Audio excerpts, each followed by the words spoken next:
Okay, I might have screwed up the chat there. Danielle, what are you putting up a capital F for?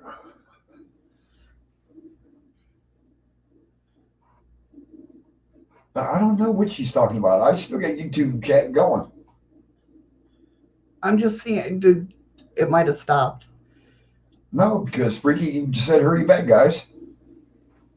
No, it's a different chat. Yeah, there says ruh-roh.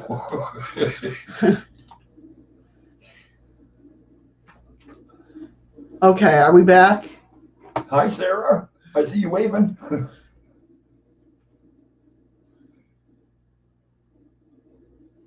Freaky. Thank you for the backup there, Freaky.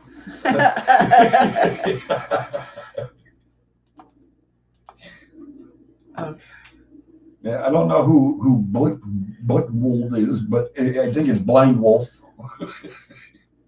Oh, tell them what the hell are you doing now, Eddie? I ain't doing nothing. Did it work? Did it come back up on Restream? Yes. All right. Awesome. We got it going. I don't know yet. It's on Restream. You might have to bring up another chat on YouTube. Oh, close out this one? Yeah. All right.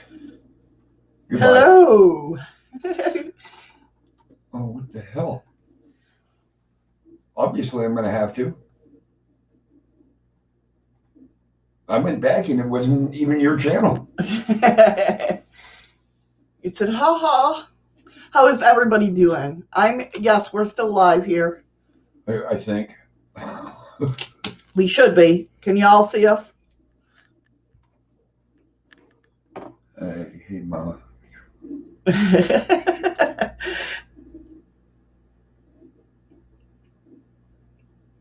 Your Google Speak ain't working. Okay. It's text to type or talk to text. Oh. Notice how I had to do the thing. I'm timing out. I am freezing here today. What a day to have problems, because we have a lot of stories to go over today. Yes. Yeah,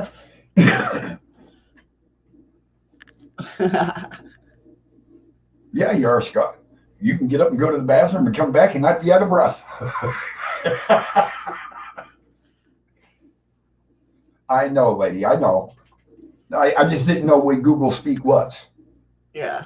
I'm not very technologically inclined. Technically inclined. Okay. We'll go with that.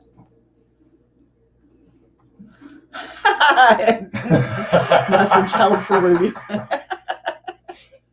It's raining hard there. Hey, finally, it's not raining here. Yeah, it hasn't for 3 days, which Shut up. Yeah, which means we'll get 6 months of rain. No, it's getting ready to start snowing. Whereabouts are you, lady? In front of her computer. Oh, you're funny. God. Do you see what I put up with? Did everybody make it back? I hope everybody made it back. Hi, Nicole. Hi, Nicole. See, I thought you said you were in shape. Now you're saying you're thick. What the hell is this? What are you talking about?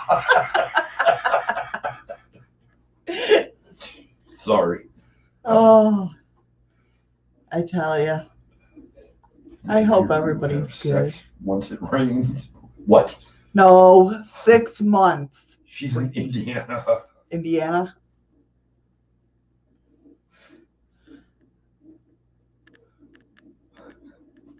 Only Freaky would come up with that. I know. 6 months after it rains. We see how you are. This is not a Prince song.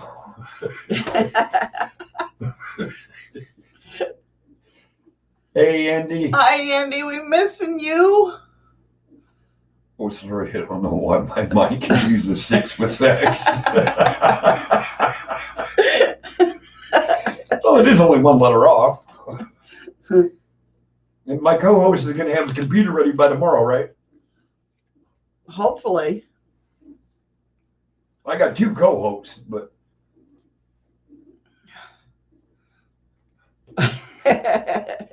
You don't want to know the answer to that, Freaky. Yeah. You never ask questions about why Andy does what he does. You should know this by now. Oh, I know, Lady Blind Wolf. I grew up with Prince. Yeah, we love Prince. Oh, no. Just a random person. Okay. Hey, just a random person. I always say hi to random people. Hey, just a random person. How you doing? Welcome. I wonder if that's Bug. Bug, did you change your name again? And just sitting on the couch snacking. Where's our snacks, damn it? God damn it, Scott. You better be there tomorrow morning. Or there ain't going to be no show. Scott, a lot of pressure, man. Or should I say no pressure? No, no pressure at all. It all comes down to whether I have a show or not. Doing good. Thank you for asking. Doing good. So, we got a lot of stories to talk about today. No, freaking nits. He doesn't sew. My bad. Sorry.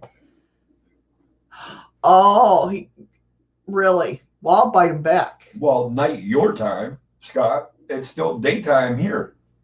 You diddy? You did it? You cheeky bastard. Do what? So on today's show, we are talking about controversy over crucifixion nails linked to Jesus. Also, we talk about, here we go.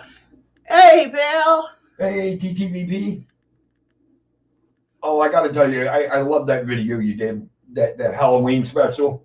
That was awesome. That was just, it was amazing.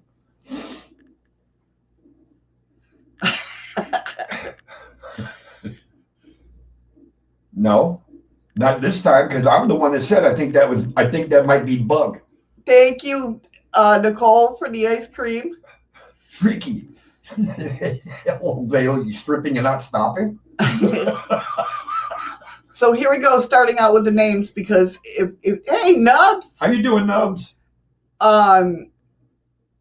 This one's out of Belgium. So thank you, Freaky. Thank you, Freaky Geek, for the ice cream. So I'll probably say the name wrong, but you know how I go. We're going to be talking about Dolmens and Devilish myths of the Wéris Megaliths in Belgium's Stonehenge. Good try, Danielle. Yeah, I caught you. Yeah. Thank you for the lemons. Then it's up to the battleship, top secret information and psychic powers. Then we'll be talking about monsters and mysterious beasts and the tracks they leave behind. Possible new organs identified in the human brain. Organs? Yep. Mysterious stone formation found in the Great Lakes. That don't surprise me. Then we're going to look at a thing from a late lieutenant colonel hinted at the fate of the Blue Book project. And we got some jetpacks going over LAX and China. Then we'll look at a spooky moving curtain that went viral on TikTok. Don't know if you guys have seen it yet, but this is my first time seeing it. So, and then, you guys, there's a chance that you could buy a wish granting chat. Wow. A wish granting cat. A Russian woman is selling it, and I'll let you know how to get it. Nubs, you got your arm stuck on a rusty nail. Ow! You should get it off of there, Nubs. You should know you can't swing a hammer. I like that emoji, Danielle. I know, it kind of gives that mysterious, is it really me? Yeah. Well, after yesterday, you seen her all decked out in her cosplay. Okay, I want everybody to understand this. I was called in, and now Danielle is on a video chat with her mom. If you don't know, Danielle does her own, she's 14, and she does her own cosplay outfits. She draws them, designs them, and then makes them. Now, Shadow says, come in here, and Danielle wants to show you what she did. So I come in, and I'm looking at the screen, and I'm thinking, okay, she's got a picture up there that maybe she drew or something, and I'm waiting. And then all of a sudden she moved. And it was like, holy shit, that's her? She did such an amazing job. I had no idea that it was a bug. Yeah. I'm really proud of her. She's got a talent that, whew, it blows my mind. It supersedes who she really is. Yeah. Yeah. I mean, she's gone as far as even making wigs out of paper that look like the cosplay wigs. Hey, Steve. Hey, Steve. Hey, I forgot to add you to Steam yesterday. I'm going to do it right after our live is done. Yeah, he told me to remind him. So, but it's pretty cool. But yeah, Eddie didn't know who she was. I had no clue. The way she did, she had the wig and her makeup. I had no clue it was her.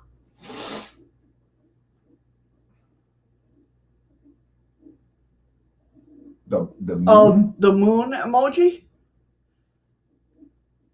That's funny. Granny isn't cheap. That's not what I hear. Yeah, we all heard different. Okay. Ready to get going with these stories? Well, I am. We're already 20 minutes into the show. Hey, gotta say hi's and hellos and screw with the machines and make them go off air and everything. Yes. So, the first story is more hope and controversy over the crucifixion nails linked to Jesus. So they found, thank you, Nubs. I appreciate it. Thank you very much, Nubs. The crucifixion of Jesus Christ is probably the central event in the Christian religion. Hey, Jim. Hey, Jim. How you doing? Where do you see him? He's there he is. He's mooning. He's mooning.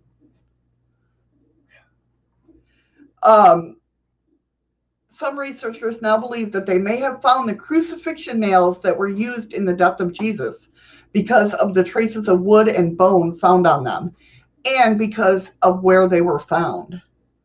This could support the Bible's description of the crucifixion, but the discovery is highly controversial.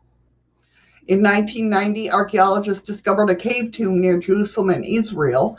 It contained a number of ossuaries, or limestone boxes, that stored the bones of Jewish inhabitants of the Holy City. The cave became known as the Capias Cave. I'm not sure if I'm saying that right, but because his name was etched on one of the ossuaries, this is an astonishing discovery, and a rare crucifixion nails were found in the ancient cave. And I'll go ahead and share these so you guys can see. These are the nails. They look like bones. Whoops, I'm going the wrong way. Thank you for the ice cream. Thank you. Blue. I can't see. Blue said it. So these are 4 nails that they found. Nail 1 is about 65 degrees. Nail 2 about 75 degrees. Thank you, Just Jim. Just Jim, thank you so much for the diamond. You guys are just amazing. They are. They really are. And aren't you? Get into it, baby. So nails used in the curve. Nail 1 has been at 65 degrees. Nail 2 looks like a cross. Is about 75 degrees at the broken tapered end. Slivers of light-colored bone are attached to the abdominal. What's that noise? I hear my computer. No. That ain't your computer. What are you hearing? It's hard to explain. I don't know. Here. And the Johannahan heel bone nail. Listen real quick. It sounds like something going.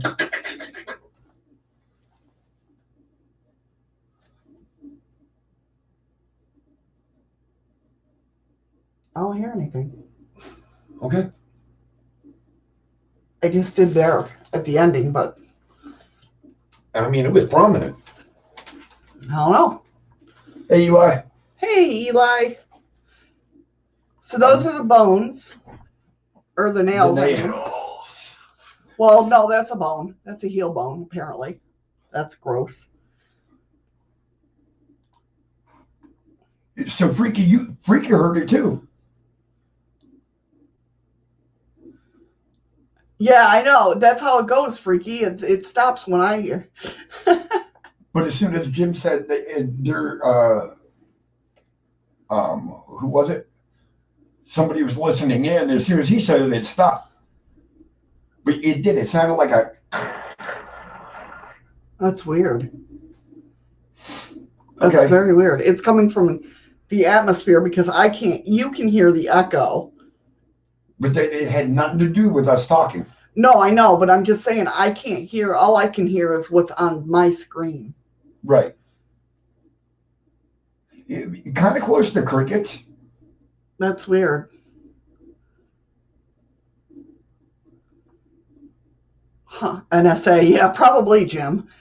I'm talking about Jesus. Freaky said it right. It sounds like the old movie reels. Oh, wow, really? When you switch the film over? Yeah, yeah. And it goes like. Yeah. That's wild. Maybe remnants from last night. So, Cephas was a high priest in Jerusalem, whom the gospel says played a key role in sending Jesus to his death. The Bible describes him as seeking the death of the Christian Messiah, whom he viewed as a threat to the Jewish religious establishment. He was the high priest of the temple for 18 years and was a very powerful figure. So they found these nails in his coffin or in his limestone box. And they're really pretty. Here's the limestone boxes that they found. They're really pretty and intricate. And to do carvings in limestone like that, you got to have a very gentle hand. Yeah, because it's soft. It's very soft. Yeah. Very pretty, though. Some nails were found at the cave tomb near an ossuary on the floor. The fact that these nails were found in the tomb of Cephas led some experts to suggest that they were the Jesus crucifixion nails, like he kept them until he died. Well, he kept them after he died. Right, well, yeah. When they took him off the cross. However, other experts believe that the spikes found near the floor were used to scratch names and inscriptions in the boxes themselves. Yeah, it's a very cool box. Okay, I got a question, though. Okay, when Jesus Christ was crucified, there's only 3 nails used. 1 in each hand and 1 through the feet. Right. But yet they're showing 4 nails. Well, I think they're... Or just the different types of nails that they had back then? Yeah. Okay. Yeah. You see why I asked, though. Right. However, a new study carried out by the Tel Aviv University Anthropology Lab has suggested that the nails were possibly used to crucify someone. Wouldn't there still be blood, some kind of DNA, some kind of something still on it? Well, that's the thing. According to the Daily Mail, the study's lead author, Dr. Arya Shimron, stated that caves have distinct physical and chemical signatures. Basically, over the centuries, caves develop a chemical and physical property that are unique to that location. Okay. The researchers carried out a wide range of tests at the caves, and Shimron quoted by the Daily Mail as saying that our analysis clearly and unequivocally demonstrate that these materials are chemically and physically identical to those which have, over centuries, also become attached to the nail. So these, they're saying it's almost like a timestamp. right.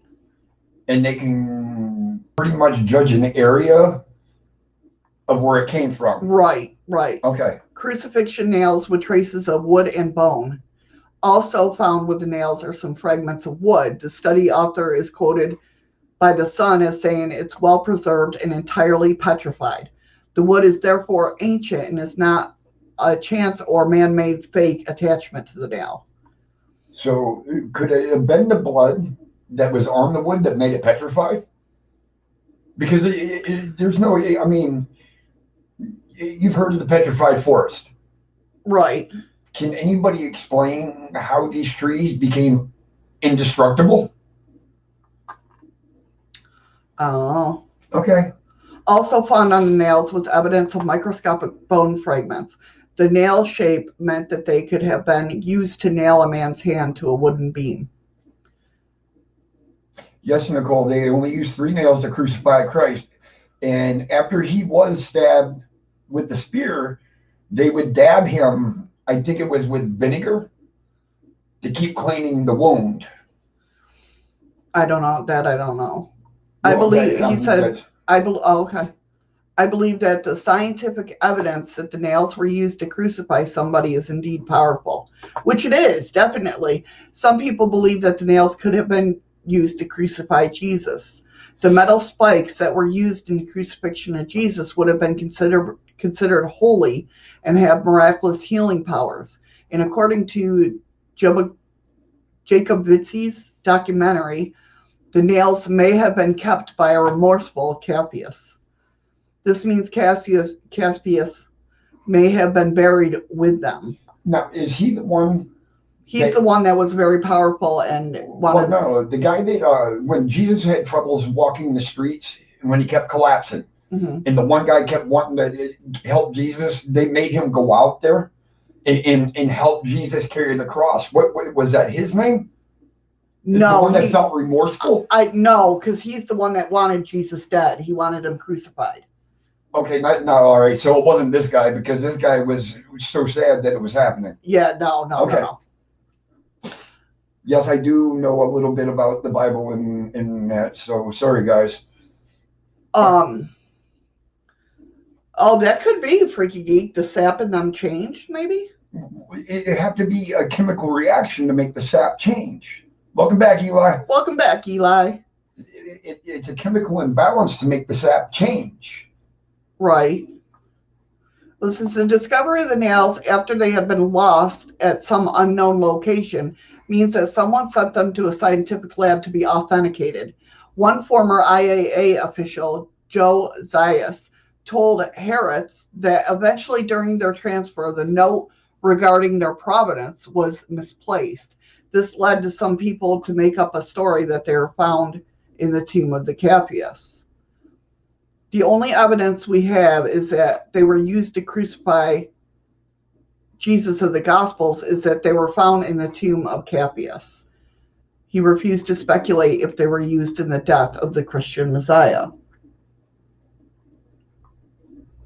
I think it has something to do with the cave itself, though. Like maybe the humidity of the cave. I don't know. I could be talking out my ass. I don't know. Because humidity will make something rot. Right. And mildew. Right. So it can't be with humidity. And I understand, Nicole, that blood can't change a piece of wood, but maybe the chemical balance of the blood and the chemical balance of what the wood is combined can make a change. It's like taking two different elements and combining them together. That's how you come up with steel, aluminum. So alchemy. Yeah. Love alchemy. So I'm wondering if maybe that had something to do with it. And Eli, I'm not quite sure. We haven't gone over the footage completely. We'll leave it at that because we haven't really gone over it yet. Yeah, I think so. I think you're right, Scott. The guy that helped him was just a normal guy in the crowd. He was just you said a remorseful guy. So I was wondering if maybe that was him. No, this guy wasn't remorseful. He wanted Jesus dead. He wanted him crucified. Okay, he was a high priest. The guy that helped Jesus, didn't want to see him suffer more than what he was. Right. So Yeah. he It definitely wasn't this guy. It's like gems and crystals and stuff. Andy's story, but he can't reply now.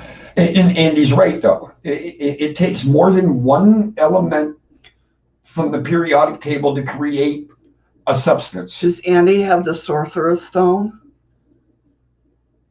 Can he change anything into gold? Oh, Jesus Christ, Andy just became my best friend. So it says many Christians are interested in finding physical evidence of the life and death of Christ. Of course, even though I'm not a Bible person, I would find that interesting. Definitely.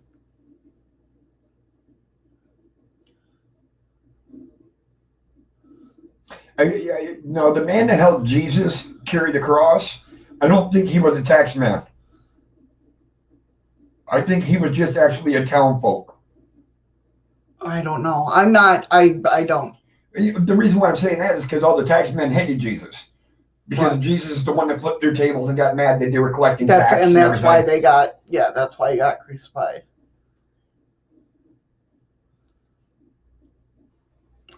It's not bullshit. You're saying bullshit. Nicole says Andy knows all about fossils and stones and gems and crystals and opals and a lot of other bullshit. I love it. So, which, like I said, even though I'm not Christian or whatnot, I would definitely find it interesting to find something like that or to see something like that. Absolutely. I mean, because just the history that it holds in itself. Definitely. Anything. Go ahead. You're right. Even if you're not a true believer in Christ or. Yeah. Well, no, I believe Christ existed. I'm not saying you. Right. I'm just saying anybody in general, like an atheist. Right. Okay, who doesn't believe in heaven and hell or religion or anything. Right. But you find this. It's interesting. And definitely. you do research on it, and now it's like, wait a minute. How is this possible? Right. But yeah, I definitely, I believe Christ existed, and I think he was a great man. To me, we're all God's children if there's a God. Do you know what I mean? I don't know. Anything is possible connected with the death of Jesus could therefore be hugely significant. However, even if these crucifixion nails were not the ones used in Jesus on the cross, the spikes could tell scholars more about how people were crucified in the ancient world. And that's interesting in itself anyway. And why were they used? Right. It is significant to note that only one disputed set of remains of the crucified person have ever been found. And Scott's right, though. The leader of the Romans back then did not want to see Jesus crucified because he did nothing wrong. Right. But because of the pressure of the townspeople and everything else, right, he had to do it, and he did it out of guilt. Right. See, that I just don't know about that. You know what I mean? And I really don't like.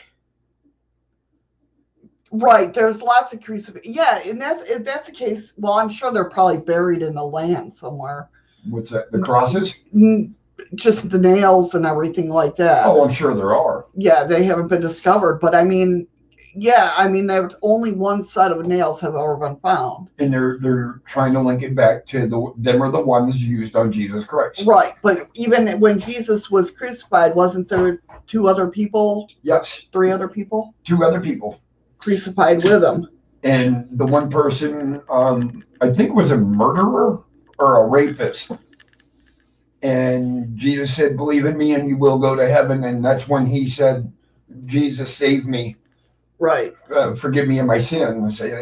So that's where the saying, I wash my hands of this comes from Herod washed his hands after he passed. Yes. He wanted to wash his hands and relieve himself of guilt. Right. Okay. So that's that. That's that story. That's a good story, though. I mean, that's pretty in depth. Yeah. I think it's interesting. If it is crucifixion nails in itself, is amazing. Yeah, it's pretty cool to me. That would be a hell of a find. Yeah, definitely. So on next, we're talking about Dolmens and Devilish myths of the Wéris Megaliths in Belgium. Am I saying that right, Nicole? Scott, you're right. One was a thief, and I think the other was a murderer or a rapist, something like that.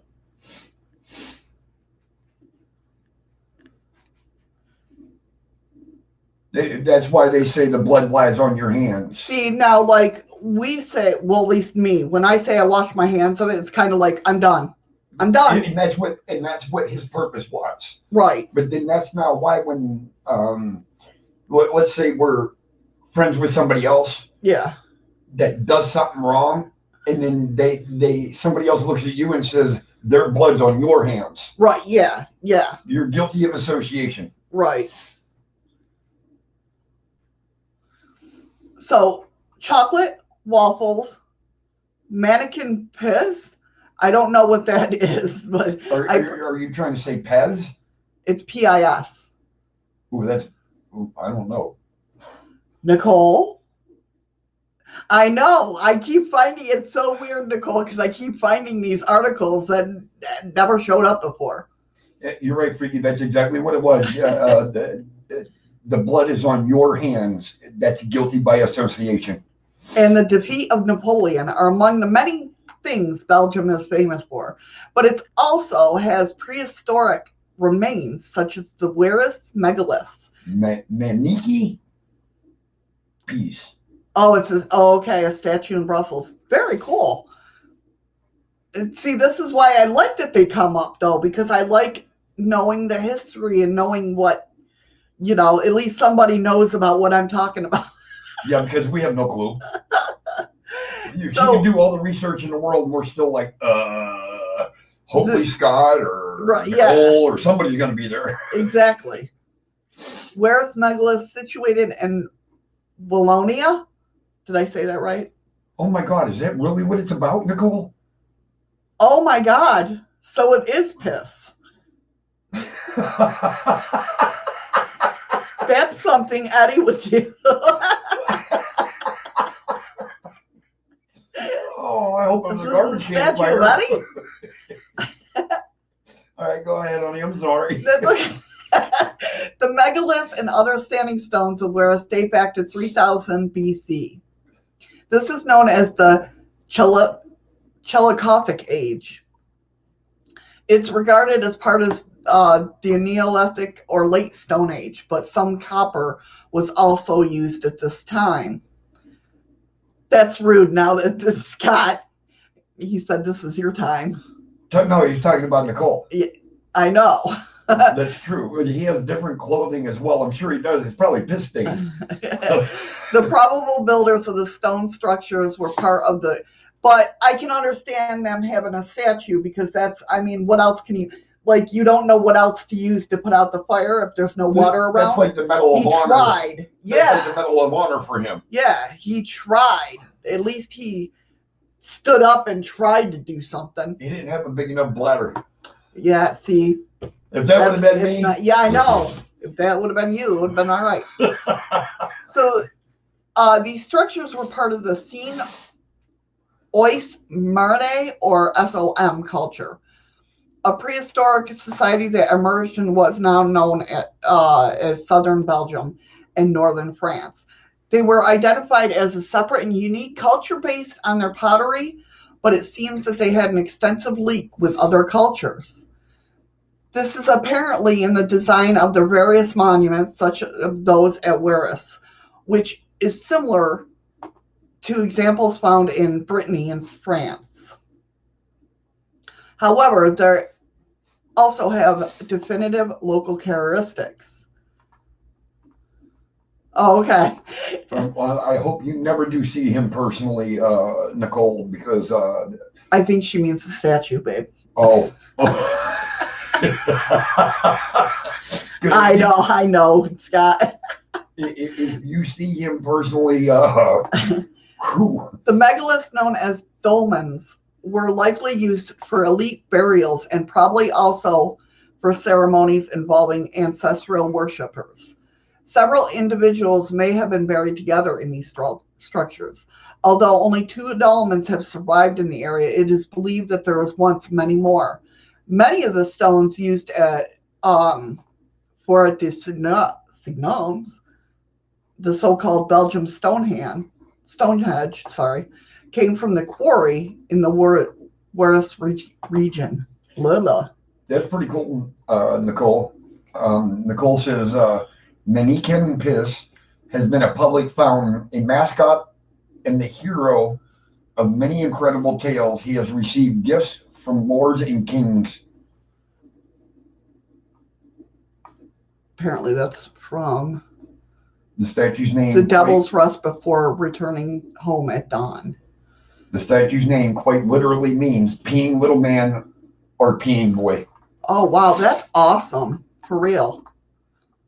This is known as the entrance to, it's the seal, the entrance to hell. Can you, like, that's, like, small. That's as big as I can go, honey. Okay.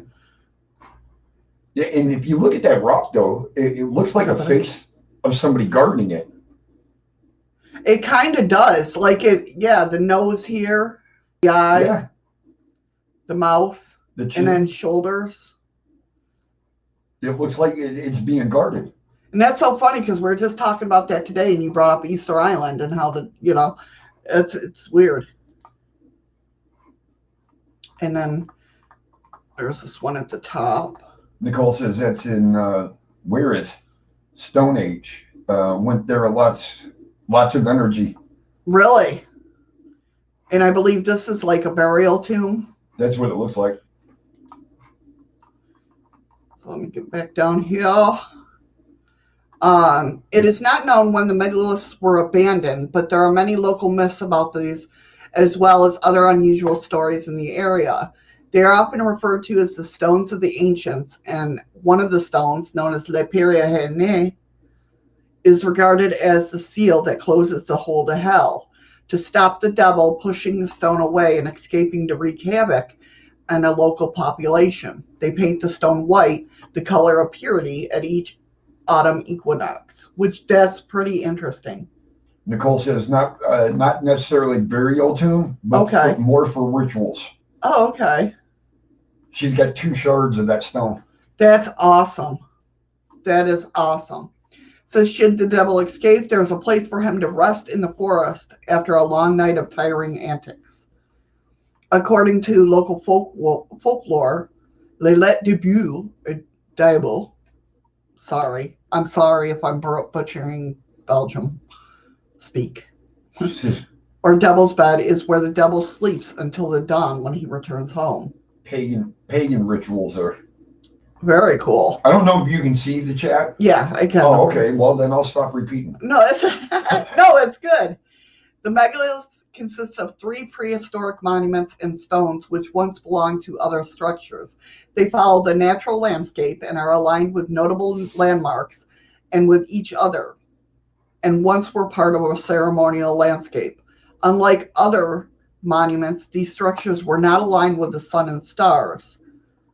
The Wéris megaliths extend to a distance of 5 miles, 8 kilometers. So, I mean, pretty cool. At the northern end, near the spring, is the Tour Meneur, a large standing stone. The northern dolmen is an impressive gallery-type tomb. It consists of 2 standing rectangular stones topped with a flat stone. The massive capstone is broken and is believed to weigh a staggering 30 tons. The dolmen has an antechamber, which was once a stone-lined avenue led into the structure. The monument was extensively restored in the earliest 20th centuries. Many of the tiny menhirs to be found in the fields. It's not always known by the tourists there. Oh, wow, okay. So there's more of these then, right, Nicole? Is that what you're saying? Kind of like little soldiers? Maybe. The other important megalith in the district is the southern dolmen. It is another gallery type of structure, and it's about 30 feet, 10 meters long. Thank you, Eli. One of the most interesting things about this monument is the spirit hole, a small aperture in the stone where offerings to the ancestors or spirits were made. She says they were spread all over. It's not like Stonehenge. Okay. Yeah, here's another picture of... I'm going to tell you to me what that looks like. Mm-hmm. That looks like a demon claw coming up out of the ground. Right. Do you know what I mean? Yeah. Yeah, they're saying it's not like Stonehenge because it wasn't aligned to the stars and the planets like Stonehenge. Where Stonehenge has that perfect dimensional... When the equinoxes happen, yes. Yes, and it'll shine directly into the middle. Yeah.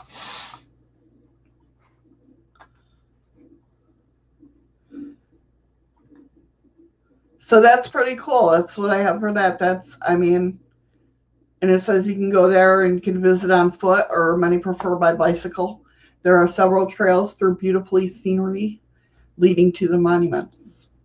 That's pretty interesting. It looked like three talons of a claw coming up through the ground right there. Like it's trying to get itself out. So, Nicole, is that like a round of one could... You know, that's a good question, Freaky Geek. That's something Nicole can answer. It definitely could. It didn't say anything up in the article about ley lines, but...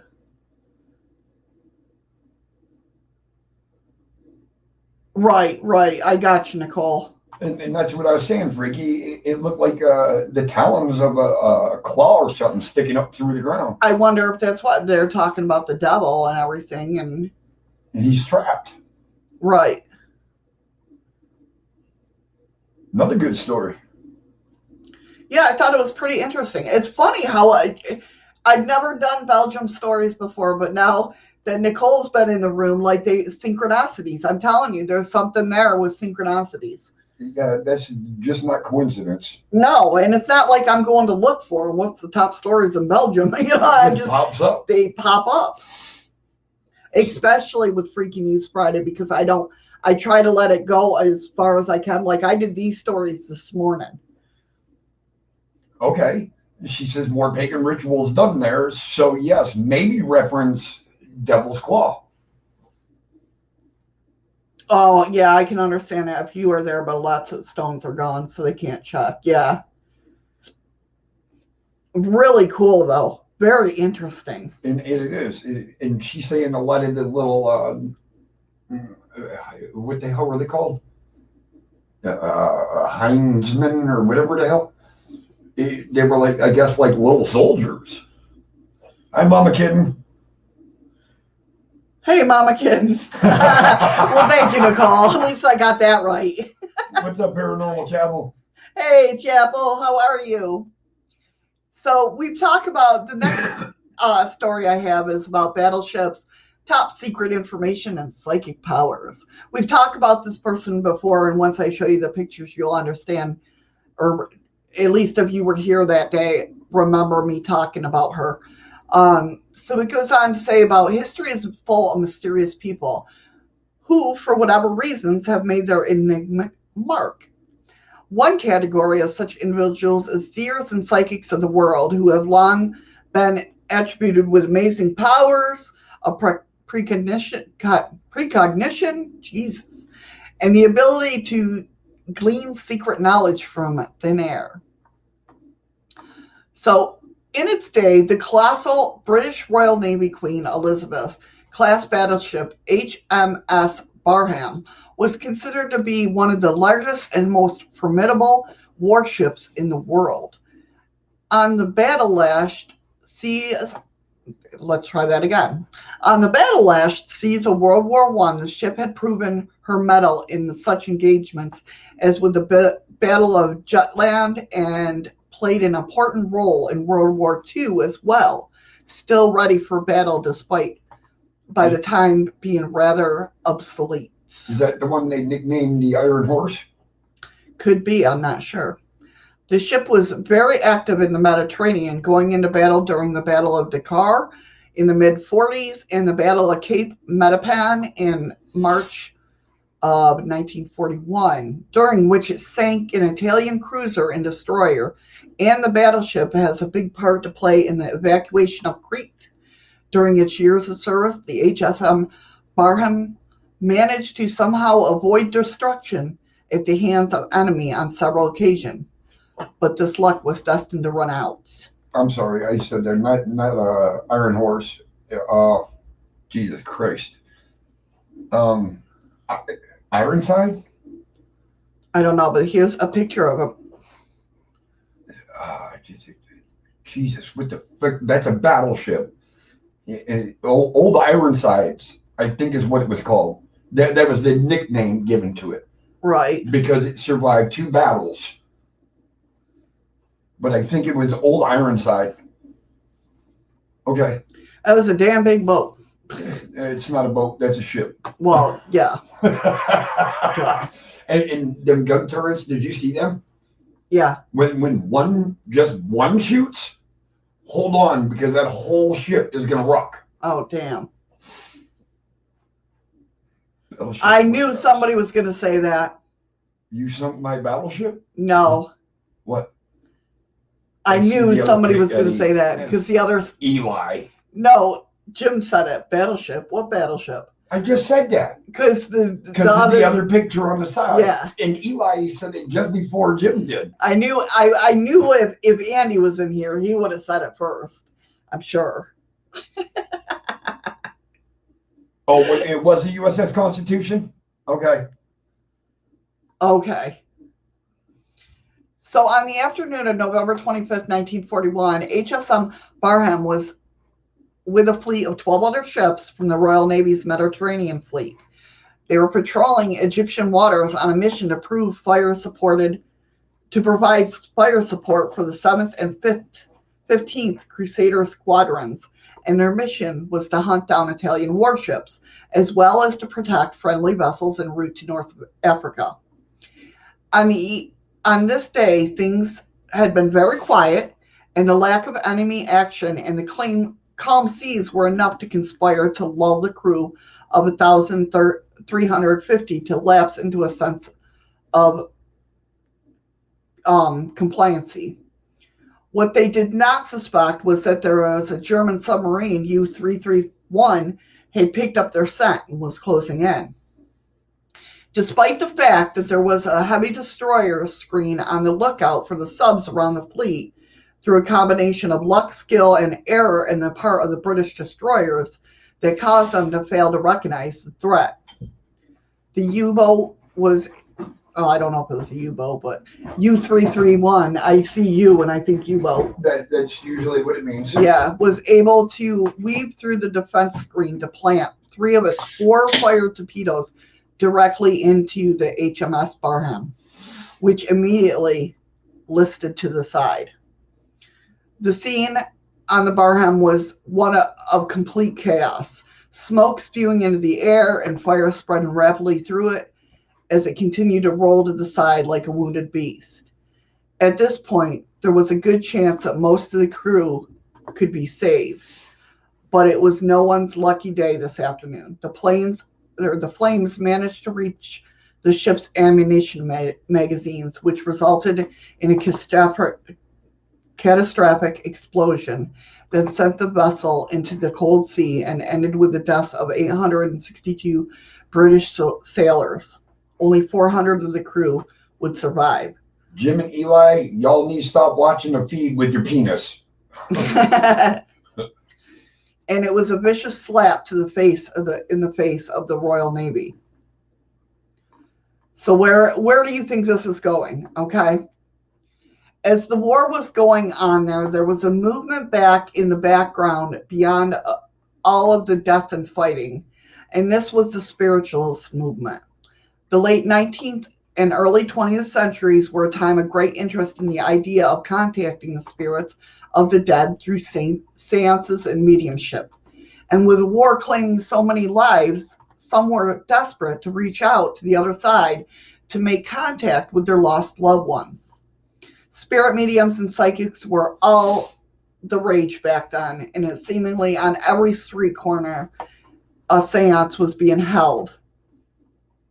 Not only there, but in churches, private homes, even aboard warships and on military bases. In 1940, the spiritualist movement and interest of ghosts and spirits were in fashion, and one of the most famous of all mediums was a woman called Helen Duncan. Now, we've talked about her before. This is a picture of her. Because Helen Duncan, if you remember, was the one that had the ectoplasm. Do you remember? Yep.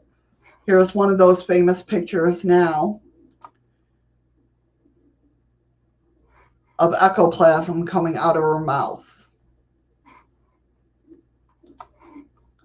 Now, why this is interesting, I was trying to see if they had another picture. Scott and Sarah are doing a live thing on her next week. Oh, very cool. Very cool. So, well, I can see why. She was born in Callander, did I say that right? Scotland in 1897. Duncan was from a family of psychics and claimed to have been visited by the dead since the tender age of 7. In her later life, a series of hardships and tragedies led her to dire financial straits. Her and her husband, Henry, both had recurring health issues, which prevented them from any sort of long-term employment. And when Henry was left bedridden by a heart attack, she was left as the only one able to provide for them and their 6 children. Scott says it was made to be made of cheesecloth. Right, yeah. Ricky Geek says it looked like a scarf. Right. And it kind of does, I mean. Right. But there's other pictures too that it's, I don't know. She went on about, but it's so weird that nobody else has experienced the, ectoplasm as she did. She went on about parlaying her psychic talents as amazing act to cash in on a spiritualist movement. Real quick, Scott said she was the last woman to be imprisoned under the 1795 Witchcraft Act. Wow, interesting. Interesting. Well, I think a lot of that has come from this, too. Duncan became well known as her flamboyant theatrical flair and use of various props, costumes, and lighting effects. And her main act usually involved her regurgitating a supposedly mystical substance from the other side, as referred to ectoplasm. She became well known for her exploits, and although this would be thoroughly debunked by skeptics as nothing more than a disgusting magic trick, it was one of the most popular shows and helped launch her career in the stratosphere. I think you just messed up Scott and Sarah's show for next week. She also, no, because it'd be interesting to watch. That's pretty much what it sounds like, Freaky. She also utilized many colorful spirit guides. I think she had a gift, but took it to extreme. She elaborated. Yeah. Beyond all means. Right. Scott just said they canceled their live next week. Well, you know what? The thing with this, Scott, too, this is not the first time I've talked about her. You just didn't see those shows. Actually, I think this was before we became really good friends with her. Yeah. I think it was last year that I did it. She also utilized many colorful spirit guides, which her personalities she would channel from other side to give her information from the land of the dead. Duncan's seances were almost like a theatrical production, more than anything else, and people loved it, making her one of the most famous spirit mediums England has ever seen. Yet, although her act was more and more exposed as trickery and smoke and mirrors, she sometimes managed to baffle even the most hardest skeptics. And I think Nicole said it right. Overacting the gift, more shows than gift. Right, yeah.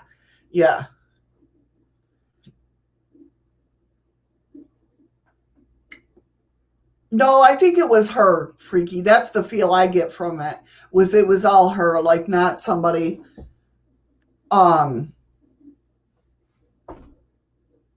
taking advantage of that aspect of it. One of these times happened during a seance in 1941, not long after the HMS Barham had gone down, and before the Royal Navy had officially disclosed any news to anyone at all. It was at this time of tight confidentiality that Duncan would hold a seance in Portsmouth, during which she claimed to be channeling a sailor who had said he had died on the battleship and wanted to speak to his mother to tell her. The poor woman was indeed sitting there in the audience, and according to reports, even she had not heard about the ship going down. No one knew anything about the sinking, and so the rumors started to spread that the Royal Navy was enacting a cover-up, which they were, but how did the psychic medium know all about that? Well, that there just proves the point that, it wasn't all an act. Right. Interestingly, it would turn out that Duncan had made another such prediction just a few months previously when she had apparently told a seance about the sinking of another battleship, the HMS Hood, which at the time was similarly being suppressed. One of the attendees at that particular seance was Brigadier Roy Firebrace, who did not himself even know about the sinking at the time. Firebrace was quite intrigued by all this and would say this of it. During the war, I was head of intelligence in Scotland, and I had the opportunity of attending a séance with Mrs. Duncan in Edinburgh. There you go. There appeared during the séance a form of control. Albert, and he suddenly said, apparently Albert is one of her spirit guides that had control of her. He said, a great British battleship has just been sunk. Well, I had no knowledge of this. After the seance, I returned to my headquarters, and as soon as I got back, about 2 hours after the sitting, I heard on the private line from the Admiralty in Scotland the news that the Hood had been sunk. And I was then able to check up at the time of the seance, and even the Admiralty had no knowledge whatever of the sinking of the ship. That was an instance of materialized form, whatever you like to call it, which did give, I think, the correct time. The fact about the sinking of the battleship. So you understand from the point of view of the authorities, Mrs. Duncan was a somewhat dangerous person. It is fact that the police from Scotland Yard did come to the International Institute while these stories were current and consult Mrs. Duncan. And I think that was in the story that I had read before. It was. Because I remember this part. And myself, as to how Mrs. Duncan could be prevented from giving these information out, because the authorities admitted that the information was authentic. Yeah, because they had no clue that it had happened. Right. But she did. At the point in time she said it. Right. They couldn't confirm it, but then they got notification that it actually happened. Right. And now it was the time. Now they're looking at her like, how the hell did you know? Right. It is not known exactly how Duncan knew about either one of these tragic sinkings, whether she really had gleaned any information from the spirit world. Sorry, it's going to make me laugh.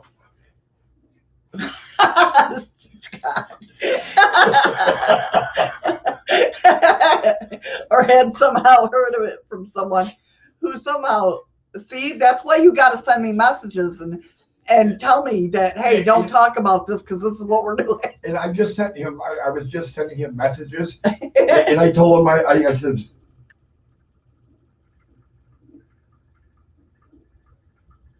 that ain't the dryer.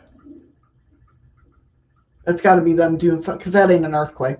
That scared me there for a minute, though, and stopped me in my tracks. I said, sorry, bro, laugh out loud. We had no clue. He says, not an issue. I said, I feel bad. He said, don't, but can always change it. about laugh out loud is totally good, and then he's talking about doing tarot reading. Yeah, he said from the Kiss My Moon cards. You know, it's just weird though, because we're really good friends with paranormal and history. I wear my heart on my sleeve for them. And I feel so bad because we had no clue that they were going to do a live show about what we're talking about right now next week. And it's like we just stole their thunder. And I apologize. It sucks.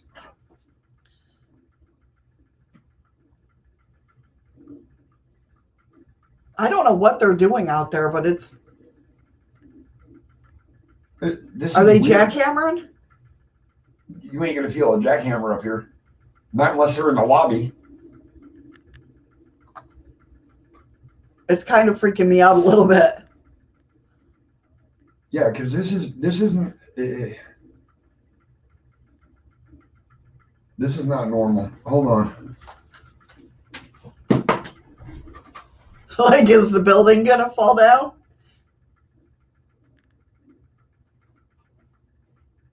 It's only right there. No, it stopped. As soon as I pointed and said it's only right there. Because out here you can't hear anything. And as soon as I pointed and said it's right there. That's one of the washers. I don't know. They ain't had enough. That's freaky. Freaky, damn it, stop it. All right. You should talk about Big Macs instead. Screw you, Scott. Well, you got Eli up on panel then. Yeah, right? Well, thanks for being a witness, Nubs. Well, thank you, Nubs. What is that going to do with the building fall? That was weird. I mean, it started out like it was like... No, it started again. Yeah. What the hell is going on? That ain't the washer. It's got to be the washer. Okay. Well, Nubs, I won't... keep your eyes open. It's definitely not an earthquake. We know that. No, yeah, we know the difference. So we won't even talk about the whole Witchcraft Act and all that stuff that's in this article. Sarah just shot a hex at us for covering that story. That's what it is. Scott and Sarah. Blame them. So interesting, though. Interesting. You know, because I imagine they probably thought that she had something to, you know what I mean? I can understand why. Here she the bear is right. Yeah. Renovating a room. Here you put googly eyes on the walls to be sure it's not. We are here, Freaky Geek. Trust me, we know what an earthquake feels like. Yeah, I mean it's nothing. It doesn't start out slow like this and just stay steady. An earthquake would just kind of like, "Hi, I'm here." Yeah. Oh, hi, Sarah. Hi, Sarah. But I can understand their way of thinking. When she's here, you feel it? Yeah, I feel it. And she's like miles, hundreds and thousands of miles away. Right. But knows a ship just sunk. And yet the admiral of this fleet doesn't even has know. No idea. Exactly. Well, that's what makes it so interesting. So I believe she had gifts.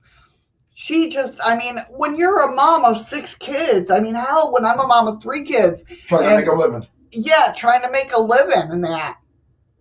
Just to keep food on your table. That's the washer. It's their washer. Yeah. And that's what I figured.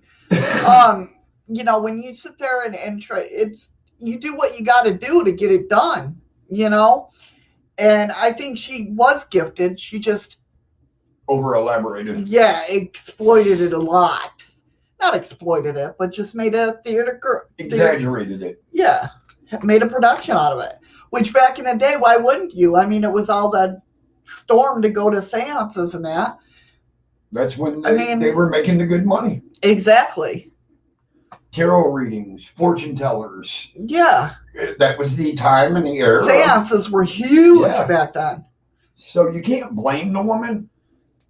You can't deny her that she didn't have gifts either. Right, yeah. Yeah.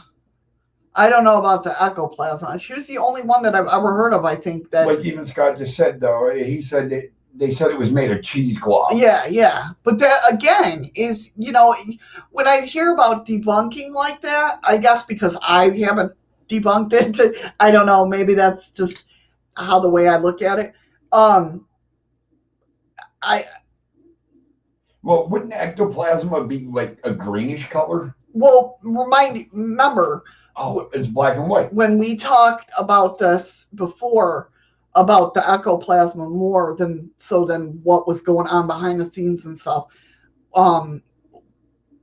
we talked how her seances were done in the dark, and these were just pictures snapped. So it's done with a flash. Right. So that makes the illusion trick even easier to do. Oh yeah, because definitely. nobody can see it. But the way some of them, I mean, if you look at, we'll watch Scott's live about it. Yes, I want to see what information Scott. I'm sure they're going to dig deeper now. Right, and there's more pictures out there. It used to be cool, and in fact, exactly. We're agreeing, Nicole. So there's a lot more pictures out there of her, especially, But my biggest thing is, like, how did she get it to stay? Not only that, how did she know that 2 battleships had sunk? Well, no, I really honestly think she had a gift, but I'm talking about the ectoplasma. It's not that she got it to stay because it was done in the dark. I think it was a time thing between the snap and her putting it in her mouth and releasing it. Yeah, but she'd have people hold her hands. Somebody else put it in her mouth. Oh. I started digging with a big fucking shovel. Right, Nicole? Scott, I started digging into the story more. Oh. I started digging with a big fucking shovel. Oh, no, is apparently YouTube's not showing up again. Okay, I got it. Okay. I'm telling you, though, because we were talking about, I bet you he's digging deeper. Yeah. I started digging with a big fucking shovel. Will be revealed next week. So, guys, make sure you got Please join Paranormal and History, because what we haven't covered, I can guarantee they're gonna go deeper than what Shadows has. Okay, are you gonna be talking about monsters and mysterious beasts at all? Because I don't want to. Yeah. Because if you're gonna do that, we won't talk about this story.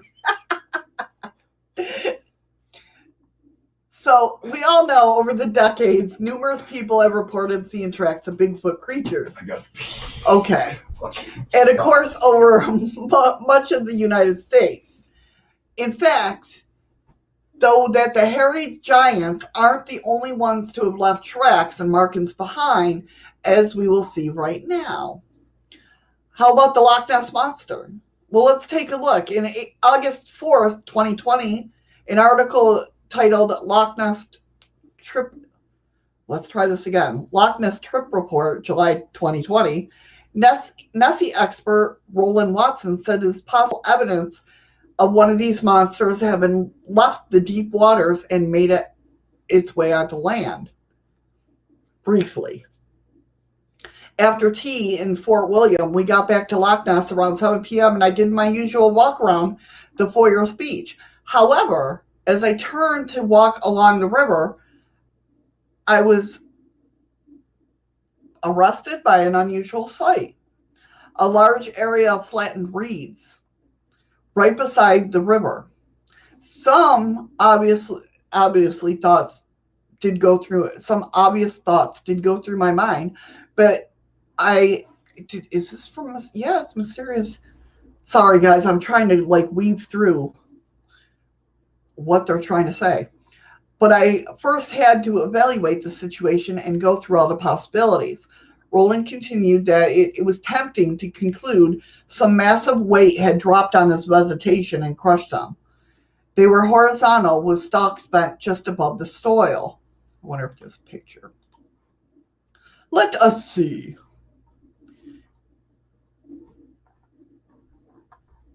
There is no picture. No picture. Oh, yes, there is a picture. Okay, so this is the picture he saw. Maybe. No, you're safe. Proceed. Oh, Steve, you missed a lot. That he thinks Nessie came out of the water. And that's what they think that track is? Yeah. Because he's the one telling the story. Is the one, he's an expert in Nessie. He takes a walk around the block all the time. And he came home from dinner and took his normal walk around and saw this. And, So according to this picture then, Nessie has no legs. Because that looks like a snail track. Right. Okay. Yeah. Scott says there is said to be something there, but not what the legend suggests. Okay. However, as I turned to walk, okay, he saw the unusual sight, blah, blah, blah. Some obvious thoughts go through my mind, but I first had to evaluate the situation and go through all the possibilities.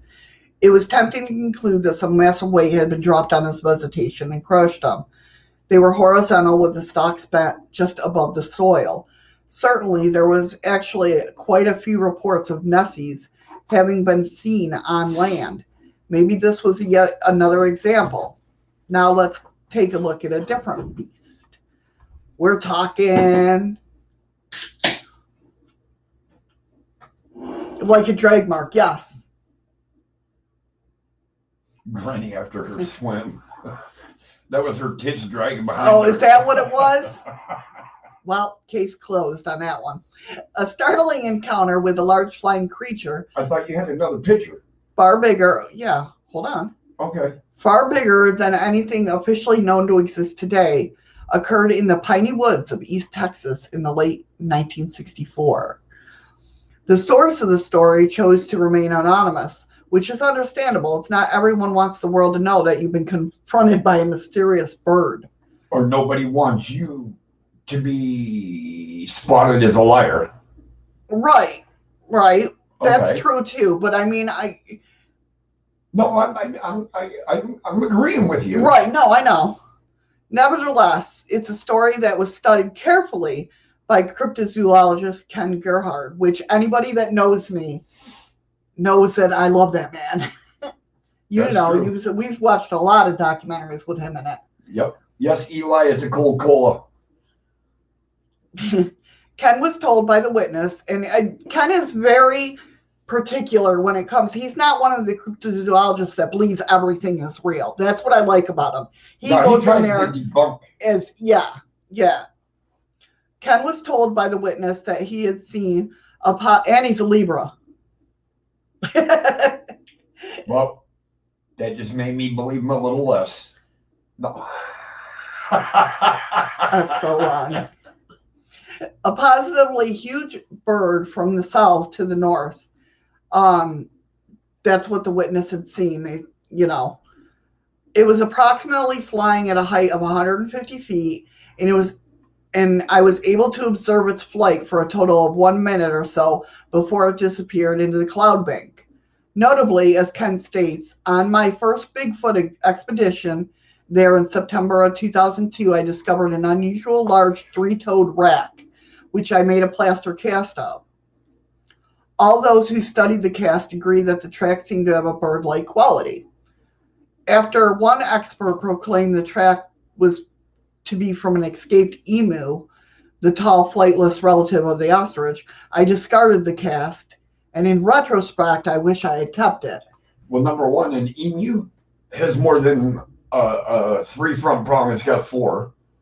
It's almost like a human foot. Well, they talk about that too. The world of the past has no shortage either, as the strange saga of what became known as the Lytton worm makes it very clear. A tale that dates back to the 1100s. It tells of a horrific man-eating giant worm-like beast that terrified through the folk of Lytton, Roxburghshire, Why has it got to have all those? Why does it have to have so many freaking vowels? Which is located in the southern uplands of Scotland. Oh, it's your territory, Scott. That's why. Remember, you don't pronounce the H. According to the old tales, have you heard of this, Scott, by the way? The Lytton worm was somewhere between 10 to 12 feet in length, which, if true, effectively rules out any known British animal, wild or domesticated. Rather oddly, it's also, so the old legend went, the huge worm had two homes. In part, it lived in the heart of Lytton Loch, a small boggy area and an ideal place for a monster to hide. Its other dark abode was Lytton Hill, which even today is referred to as Worm's Den, which is the enduring nature of legend. Scott says he's heard of it. Okay. Intriguingly, these ancient worms were said to leave behind them kind of a slime, not unlike what you might see behind of a snail. Ectoplasm. Yeah. That lady was there. Son of a bitch. Thank you, Nicole. Thank you for the ice cream, Nicole. Although most Bigfoot tracks show 5 toes, that's not always the case. Well, apparently they found a worm that, I don't know, leaves off there. Now we're going back to the Bigfoot case. This is very weird. How does a worm have toes? No, we're going back to the Bigfoot now. How the hell we get to... I don't know. That's why it's very weird for Mysterious Universe to have a story like this. We went from Nessie to worms. Right. Now to Bigfoot. Well, apparently... Okay. All right, keep going. I don't know. Although most Bigfoot tracks show 5 toes, that's not always the case. The late John Green, one of the key figures in the quest to solve the Bigfoot riddle, had his own thoughts on this particular issue. Admittedly, Green's words don't make the toe issue any clearer, but they are at least worth noting. Most show 5 toes. About 20% of the reports describe either 4 toes or 3 toes. That's it. When you made the comment about the emu. So 20% to 80% with 5 toes. 20% 3 and 4 toes. It's 4 toes with the back with the back like a bird, like a regular bird. Right, got ya. Probably the proportion with less than 5 toes is not actually that great. The number of toes often is not mentioned in a footprint report, and it usually seems likely that the prints show 3 or 4 toes that would usually be remarked on, while 5 toes would be taken for granted. Green offered the following too: if there was just 5-toed tracks and 3-toed tracks, and each type was of consistent shape, I would accept that this is a clear indication of 2 different species. Since there are 4-toed tracks as well, and the 3-toed kinda are very inconsistent in shape, I don't think such a conclusion would help much. So basically what he's saying, it's all concluded in together. He don't think it's a bird-like creature. He thinks it's just... Exactly. Yeah. And that's a pretty cool story too. I mean, I know, Nicole, all those different difficult names. It's freaking Scott's fault. It's just his fault. Scott keeps sending you subliminal messages. I'm doing stories.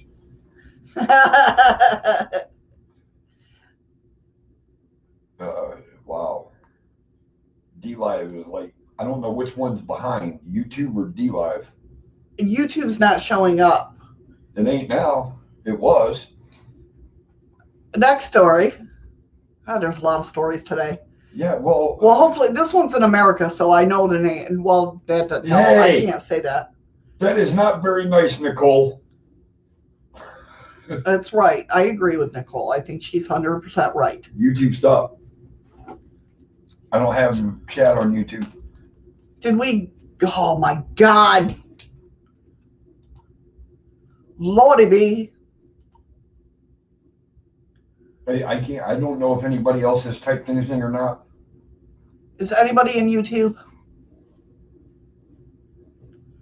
I'll try to do this real quick. I know I was going to try to go to the page. Oh hell, we were froze up back to you showing. I don't know how chat kept going. It showed the stone coming out that we were talking about looked like a devil's claw. Right. YouTube was froze on that. All right, I think I'm back. Nope, we're back. We're still there. It says started There it screaming. is. Yep. I got everybody going now. Okay. All right. Freaky Geek says, there is my test. He said, moo. That is the test of all tests. All right. There for a minute, our YouTube blocked up. Thank you, guys. You're right. YouTube is flipping. All right. They're flippers. So now we're on to the next story. Yes. Scientists in Netherlands believe that they have identified a previously undiscovered pair of salivary glands in our brains. A pair of what? Glands. What the hell? What? Glands. What kind of glands? Salivary. Salivary. Yes, they're salivary. Okay. They've been spiced. Yes. Considering how closely the internal workings of the human body have been examined, analyzed, and scrutinized over the centuries, it's a wonder that there are any surprises left to discover. Salivary. Andy wants to know how his Hold Canadian friends are doing. I think he's talking about us. Silvery glands.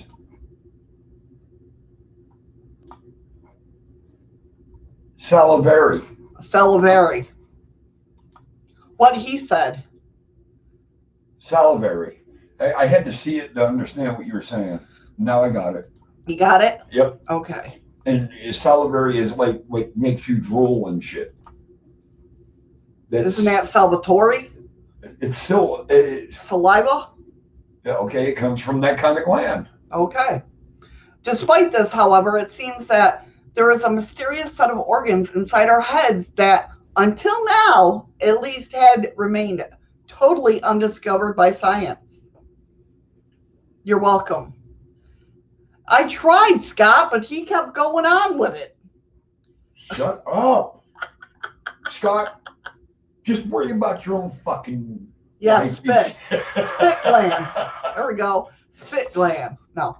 That's pretty much what it is. Why not say mucus gland?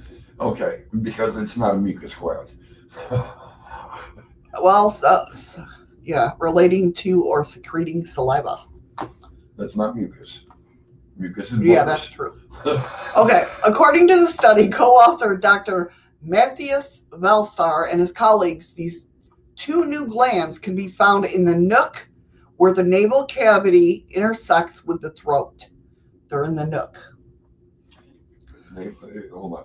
Navel cavity. Navel cavity's here. Connects with the throat.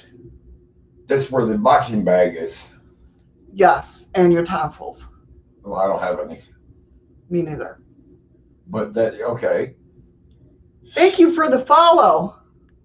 Thank you. Vicky? I don't know who's following. Oh, it's Amy's mom. Hey, Amy's mom. Who are we talking, Amy? What the paranormal? Oh. Thank you for the follow. So yeah, so these, you know, I have no more. Scott's like, I have no more room in my head for any more glands. It's like I'm full up. Oh. Well, no, this came Wednesday the 21st, October 2020. That was 2 days ago. There are 3 other known major types of these glands. One set is under the tongue, one near the ears, and another below the jaw. So can I ask what the hell took them so long? And all of a To sudden, find it. I know, it's Mandela. See, Mandela shit. But now you figure when they realized that they could remove tonsils to make your throat and everything feel better, they would have found them glands. Yeah, because they sat in a nook, right? And the nook is where your tonsils sat. Yeah. So how did they not ever notice this until 2 days ago? And they've been removing tonsils since when? Yeah, for a long time. Okay. It says, given the small scale of the study and the potential significance of the find, it would be the first identification of this kind in nearly 300 years. There's still a lot of work to be done to validate it. Nonetheless, the researchers remain optimistic, and what they found is something special. No, it's something that we're mutating. I can't talk anymore. No, we're just going to go with words that flow. Huh? Freaky says, is not Nanook a place on Earth? She didn't say Nanook. I don't even know what. In a nook. Yeah, it sat in a nook. Listen, Freaky, I'm having a hard enough time getting through these stories. Actually, I think we're doing pretty good. Yeah, that's the truth. Even though you got like 7 more. No, Mandela shit. Well, yes, it is a technical term. Yeah. That's why I had to show that instead of hide it.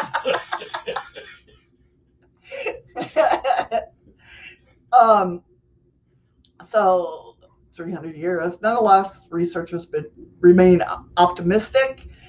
I was quite shocked that here we are in 2020 and have a new structure identified in the human body. Well, hello, yeah, that's kind of strange, and something weird's going on with our bodies if that's the case. That's the way I look at it. Nook, Roxburghshire. That's right. You go, Missy. That's right. I think I actually said that right. No, it would be Shah, according to Andy. Oh, that's Shire true. is Shah. The H is silent. You got to do the Shah. So it'd be, wait. Roxburghshire. No, Berg. I think it's Roxborough Shah. No, it can't be Borough. Well, it can be because it's their talk. But it's not.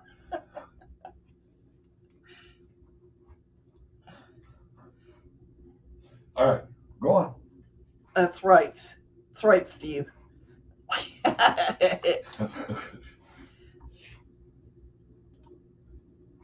So, guys, I'm excited because I'm into cryptozoology. There is a new documentary for the Mothman. Oh shit! From this angle, it looked like a palm tree. Sounds like we're doing a documentary on a blade of grass. Yahoo! So everybody knows what the Mothman is, right? So this Mothman legacy is coming out, or it's already out, I should say, but I was excited and wanted to share it with you guys in case you didn't know. We'll play the trailer. It's set to lift the lid once more off one of the most famous chilling urban legends in U.S. history. Described as a human-like entity with wings and glowing eyes, Mothman gained prominence after it was sighted multiple times in around Point Pleasant, West Virginia, from 1966 to 67. That was just before that bridge collapse, wasn't it? Right. The first reported sighting occurred in November of 1966 when 5 men who were digging a grave in a local cemetery described seeing a strange figure swoop over the trees ahead. The creature was seen again only a few days later when 2 couples driving through the area picked up a terrifying sight of a human-like shape with glowing red eyes illuminating in their headlights. As time went on, more and more people reported seeing the creature. When 46 people died in the collapse of the Silver Bridge in December of 1967, Mothman came to be associated with the disaster. I would agree with Steve if it wasn't for the simple fact of how big this thing really is. Yeah. Steve says Mothman could be a megabat, or commonly known as a fruit bat, maybe escaped from a zoo or a private collection. It's way bigger than something like that. I mean, there are bats that are as big as humans, but I think this is bigger. Maybe their wingspan would be as tall as a human could be, but their body, I don't think is as big as a human's. Well, yeah, no, there is pictures out there that, Wow. yeah. Well, I'm going to have to look, Steve, seriously. What if the origins of this omen trace back much further and go deeper than anyone realized? And what if the sightings never ended? Well, because they haven't. Right, yeah. So let me go ahead and share this, and we'll watch the trailer. Not sponsored. Not sponsored.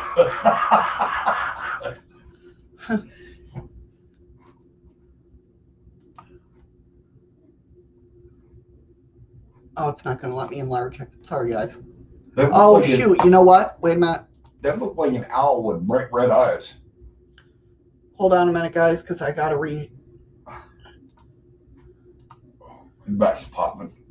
I forgot to share audio, as always. Excuse me.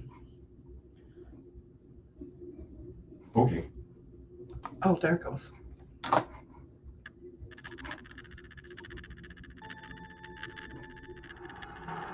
I've read and collected several newspaper articles from the late 60s, early 70s.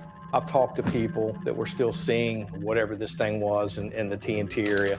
And it was well after 1966, 67. Some people describe the wings as looking like bat wings. Some describe him as having feathers. He looked flesh and blood, but yet his eyes looked electric. See, that kind of looks like an owl flying there. By the time I sat up to look out the window, because I thought whatever this was going to fly right into the window, the wingspan of this covered the windows. A barn owl.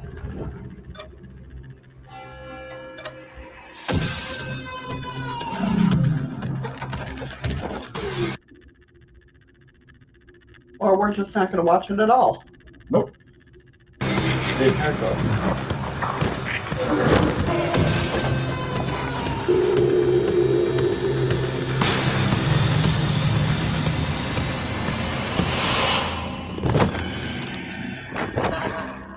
I almost get the feeling that once it was suggested in the movie that people had seen the Mothman at Chernobyl, I think it became sort of part of urban legend. It's kind of stands up a little bit and puts out what I've seen. And this is where they blame him. Or something. And they reached But he was there to save that. So I immediately woke up, and when I did, there was this figure standing beside the bed.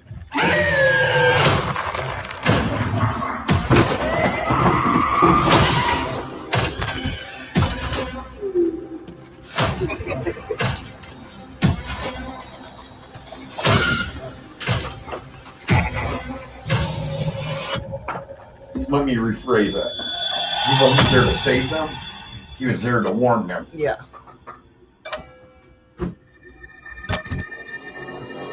So I definitely want to see that.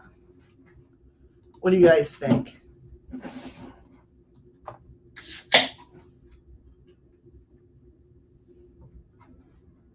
I gotta put the... I don't know. It's hard to tell if Mothman is actually real. If he is real, I think, like you said, to me, it's, you guys have heard my opinion on it before. I really think Mothman is not an evil being. It's called the Mothman Legacy. And one about 2 feet. Oh, beautiful. You had a Mothman. No, I think he's talking about a bat. Yeah, well, I had a barn owl about a foot above me. It was funny. Yes, it does, Freaky Geek. You're right. It does look like Jeepers Creepers. But to me, the Mothman is there. It's an elemental type being. It's here to warn us of different things, especially if it was at Chernobyl. And, you know, we've seen it all over. Well, at least I have in different stories. I've seen it all over. Although I never carried out to see if things had happened after it was seen in different places. And that's why I think he gets the bad rap. Yeah. Because he's seen. I think he's here to warn us. And then something happens drastically. Right. But he's there to warn us. Yeah. He's not there to do that. Right. I think it's an ancient being. Chernobyl, I believe, was before. Let me see. Good question, though. I think it was before. Oh, no, it was after. I thought it was after. 86. Chernobyl happened in 86. That was years after. Yeah.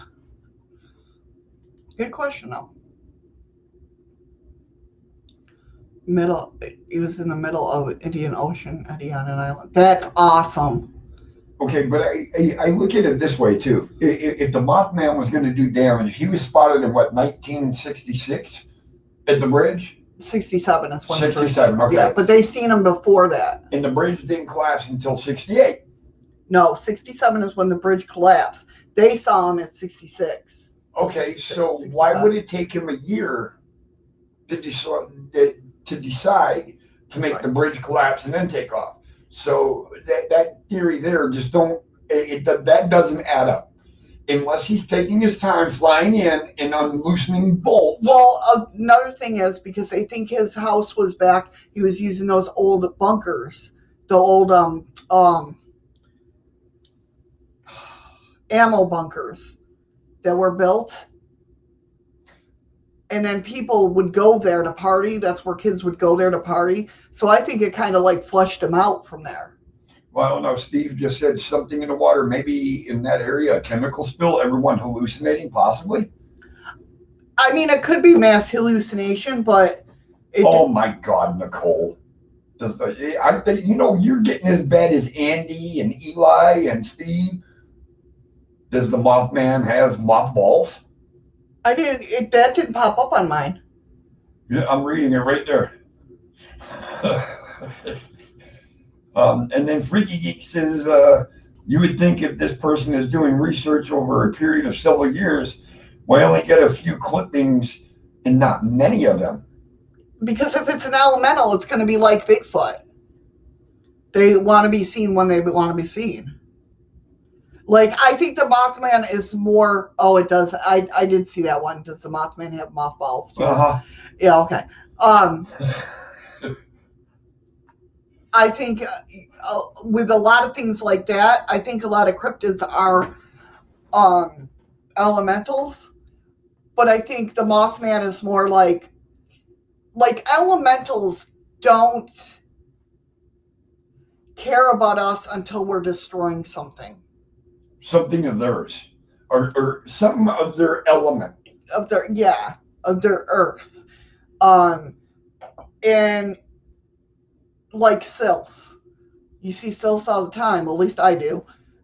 Cleaning the skies. They don't care about it. They're worried about cleaning the sky. It's not like, even like, I hate to say this, but like when I passed on, when I had my near-death experience, I wasn't worried about, I didn't care about anything. I just cared, like the weight of the earth, of living in the world, was off of my shoulders. I wasn't. Exactly, Steve. Humans are destroying Earth so they could be pissed. And that's what I think with more so with Mothman. He was like showing himself because he's like, hello, yes, I'm here. But I've been trying to help you, but you want to blame me. Yeah. But it's like, oh, well, that's what humans do. So why, you know what I mean? So why hide anymore? Yeah. Kind of like Smokey the Bear. But I think a lot of elementals are just, they don't, I mean, they care about us, but they don't, not like we know caring. No, I don't think they care about us. I think they care about the land that we live on. I don't think personally they could give two rats' asses about us because of the way we destroyed what they try to protect. Yeah, I mean, that could be. And Steve, I mean, I've had discussions about that, how humans, what if we're the aliens? We came and invaded their space. And how long of a talk have we had about this? Yeah. We sat for almost 3 or 4 hours talking about that. Yeah. This is not our home. we are the ones in a fishbowl that are pets to the ones that actually own the earth. Kind of. It's kind of more or less like, oh, we're here, we might as well let them stay. You know what I mean? That That's what type I'm of saying. thing. We're pets. I mean, it's like you dropping an ant into an aquarium, and then you drop 2 or 3 ants and let them reproduce. Right. And then now they get this colony going, but yet you can destroy them or let them keep growing and expand them. Right. And that's what maybe that's why I like the Mayans and the Aztecs and that's all that. what we are to them. Right. Maybe we're just science projects. Maybe.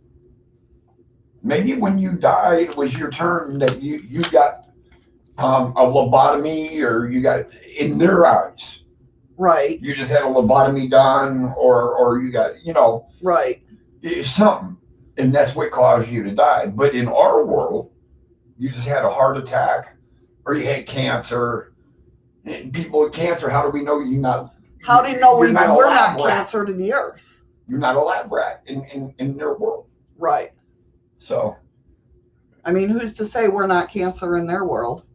That's exactly what I'm saying. Gotcha. Yeah. I think about that shit all the time.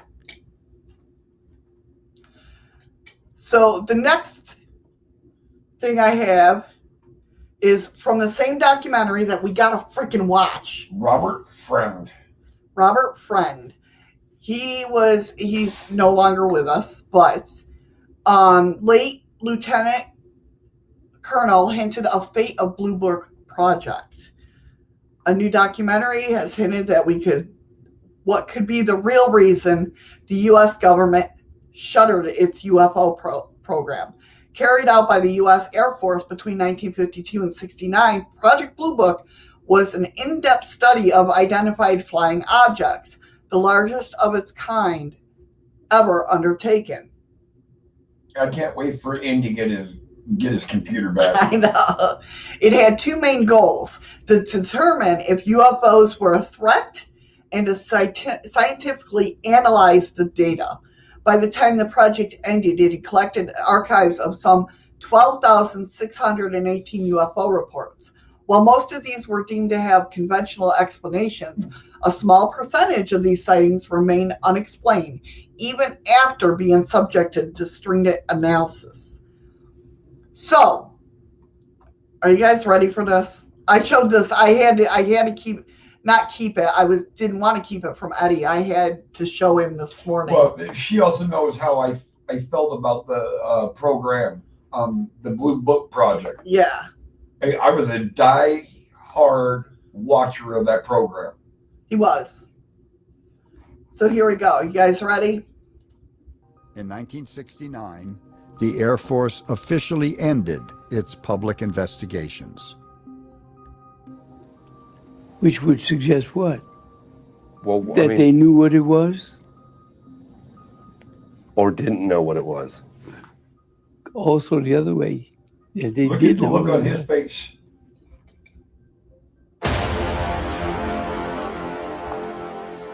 He knew. They knew what it was. And that's why they can't. I think it became in the series. It came up to the point of, all right, we're going too far. We need to stop. And that's why they canceled the Blue Book Project, just the way they did it in real life. Right.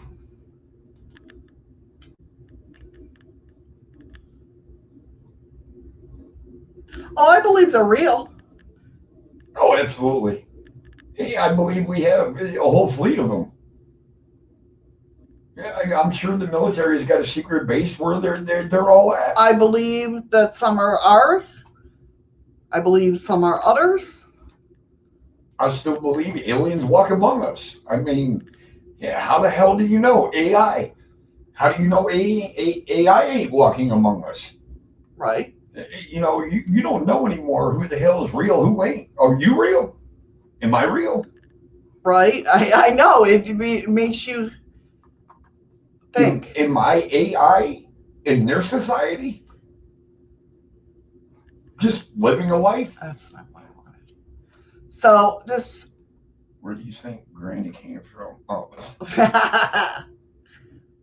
Okay, Steve. Well, you didn't have to say, "Will drop Eddie." I'm right here. You could have said, "Eddie, I will PM you tomorrow on that." All right, here's another viral video that went viral about apparently, I watched this a couple times. A spooky moving curtain goes viral on TikTok. Oh, come on. It's friggin' TikTok. Okay, you ready? Scott's moving curtain was better. We at least know his foot did it. Because of this freaking ad, I don't think I can make it bigger. Just let it. So it's going to be this curtain here, all right? All right, let's see how this thing moves. So for today's drink,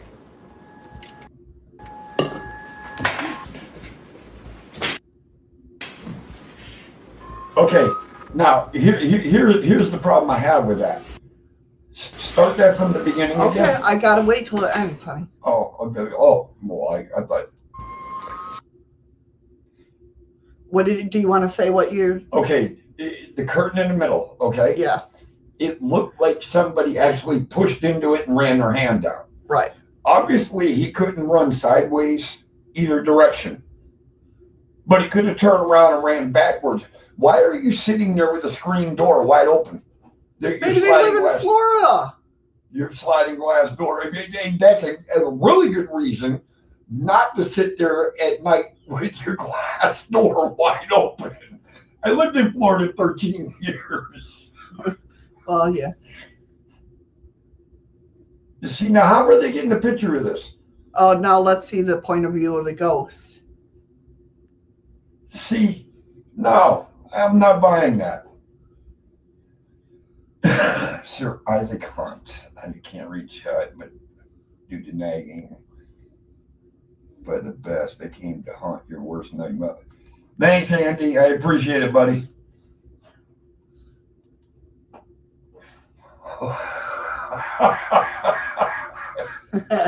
Yeah, Steve, I don't buy that video at all. No? Nope. You don't think so? Exactly, Scott. He ran straight back. I know it's Andy. I just said thanks, Andy. Sir Isaac Hunt. I know who it was. No, he ran straight back. And if she lives in like a gated community or something like that, your property line will end right into a bunch of trees and woods and that right there. Right. So. Jesus, Restream chat just stopped working at all. It wasn't at the same time, Freaky. They were just showing the perspective view of how a ghost would perceive that situation. That is fake as shit. That's why I said TikTok, and I started laughing. Yep, it's definitely debunked. Number one, living in Florida for 13 years. Nice, Andy. That's a big tampon she's holding. Must be a very popular girl. But living in Florida for 13 years, at that time of night, with mountain lions and everything, you do not leave your window, your sliding glass doors and shit open like that. Well, I don't know. I just said Florida because it's a hot place. I agree. It's hot, but you don't leave your fucking windows open like that. Okay, but we did in New York. We left our door open. We're talking Florida. Okay, but I don't know. She might have left in New York. You said it was in Florida. No, I didn't say it was in Florida. I said it could be Florida because it's hot. Play that clip. I want to know. I want to know where this bitch is from. You got to go to her TikTok. I don't want to go to her TikTok. Her name was like Anna Bananas or something. I don't have TikTok. Okay, guys. Did you see Steve? Yeah. And his debunked team is flowing. Looks like Scotland. You sure it wasn't Canada? Ooh. No, Freaky Geek, no. No. If that was the case, I wouldn't hang outside in bonfires. You have screens. We didn't have a screen door on the trailer. Where we lived, we weren't worried about anything either. Oh, things could come in there, believe me. Oh yeah, whatever came in, besides the stray cat. And then we adopted it. So no, I'm not gonna grovel and wait for you to listen. Andy, get your goddamn computer working. We gotta go live tomorrow. You mean Steve? Like Scotland, possibly could be Canada or Russia. She had a French accent as well. Guys, I'm really serious about this. Talking about Russia. Scott, get ready for tomorrow too, goddammit. I'm not even going to try to pronounce this name because it's a Russian name. Vladimir. No, this is the name in case you really want to go look at it. Spell it. Just put it in chat. I did. Oh, there it is. Novus Berserk.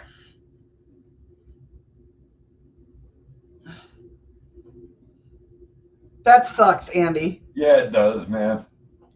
Yeah, but Eastern Europe, Alaska, possibly Southern Russia, which is in northern Canada, but Eastern Alaska. What the fuck is wrong with you people? No, yeah, Nicole should be the one we're asking. Yes, we'll go with that. We'll say what Nicole said. Yep. Nope, not trying to say that word. So anyway, she's a resident of this place that we will not say. Resident claims that her magical pet cat grants its owner 3 wishes, and now she's selling it. Hold on. Yeah. Why would you sell a cat that offers you wishes? Well, this is why. Listed on Russian classified ad platform Avito, the magical feline, which goes by the name Vinsik, is being sold for a whopping $127,000. That's it, guys. How much? $127,000. That's it for a cat that can grant you 3 wishes. That's it. It's I think I'm gonna sell the cat for a hell of a lot more than that. Its owner, a woman named Elena, exactly, Steve. What? He says, "What a load of shit." Claims that she had only discovered its abilities by accident. It works for only the owners, she said. I need an apartment, and somehow I told Vincent, for fun, fulfill my wish. Okay, and, now Vincent's the name of the cat. Yeah. Okay. I think it's spelled VINSIK or SIK, but I think they were Vincent. Like the autocorrect made it Vincent. Fulfill my wish, and literally the next day, I realized that that everything would come true. You know, and please don't take this the wrong way, baby. But I prayed to a pussy to get something, and I got it. I mean a cat. Yes, I know what you meant. You immediately feel the events are starting to take shape as they should. And a month later, I already had an apartment. Do you think that is a self-induced delusion?